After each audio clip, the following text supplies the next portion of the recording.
मो ना हूँ बंधु मुदुली जिला आदिवासी समाज महासंघर सभापति एवं मु सभापति हिसाब से मु धन्यवाद देवी मीडिया भाई मन को एवं हृदय सहित 15 गोटी समाज तरफ आपन को धन्यवाद देवी। तो सार देखंतु आपण मते आज इडको कंपनी विषय आपण मते प्रश्न कले। तो सार देखंतु आमे इडको कंपनी विरोध करबा पई जो सक्षम जो तत्परता अच्छु जेहेतु आदिवासी मन को जमी जंगल नष्ट करने सरकार जो तत्परता देखाई आदिवासी मन को तोड़ी देवाई तत्परता देखाई तेणु आम जिला आदिवासी समाज संघ तरफ आम केवे भी केमा देबु ना। जिला आदिवासी 15 गोटी समाज मालकानगिरी अच्छु 15 गोटी समाज नेतृत्व आम ओडिशा रे बा दक्षिण ओडिशा जिला आदिवासी समाज महासंघ भी चली दक्षिण ओडिशा महासंघ चली भुवनेश्वर चली आमर सारा ओडिशा रो आदिवासी समाज महासंघ एकत्रित होइकरी आमे दरकार पड़ला ये इडको कंपनी जदि करबा सरकार चाहे ताले आमे पूरा विरोध करिवु। आउ ए सरकार को ए कंपनी इटा कौन ए गुटे आमर चिंद्रीमाला नाई मालकानगिरी जिले रे जे कोनोसी जगह रे कंपनी करबा जदि सरकार चाहे ताले आमे आदिवासी पूरा विरोध करबु रास्ता रोक करी आमे आमर सार देखंतु कंपनी एले स्थानीय युवक युवती कौन देवे सार आपन को देखंतु आमर चित्रकोंडा जो अच्छी स्टील फैक्ट्री आपण पेटा अच्छी आमर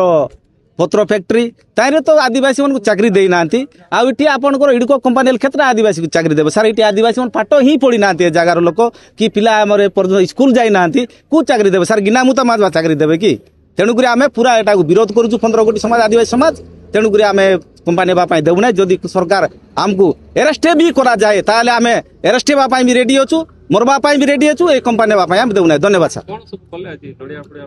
नड़िया बांगलू सर आमर बाउंड्री जेते आमर सीमागुड़ी मौटारे गोष्ठीगत पटा हिसाब से जहाँ भी पटा पाई भाई मन से आम सीमा निर्देशता आम बोर्ड गाड़ीचु ए बोर्ड को जदि सरकार अमान्य करे ताले सरकार को भी आम पचघुंचा देवु ना आम आगे जीवु सर। धन्यवाद। ना हूँ नीलकंठ दुरा दक्षिण ओडिशा महासंघ आदिवासी महासंघर संपादक अच्छी ये देखु आमर एटा हूँ गोटे पिक्सिल एरिया ये कौन ग्राम सभा है नहीं कि पुलिस सभा है नहीं सरकार केमिति भाव में यहाँ को तांकर आखि सामना को नहीं ये इडको कंपनी बसाइबा योजना रे से माने प्लानिंग करिसंती कोनोसी सरपंच जानी नहीं कि कोनोसी ग्रामवासी जानी नांती जेहेतु एटा हमर पूर्वपुरुष आज को 100 वर्ष बीती गलानी हमर बापांकर बापा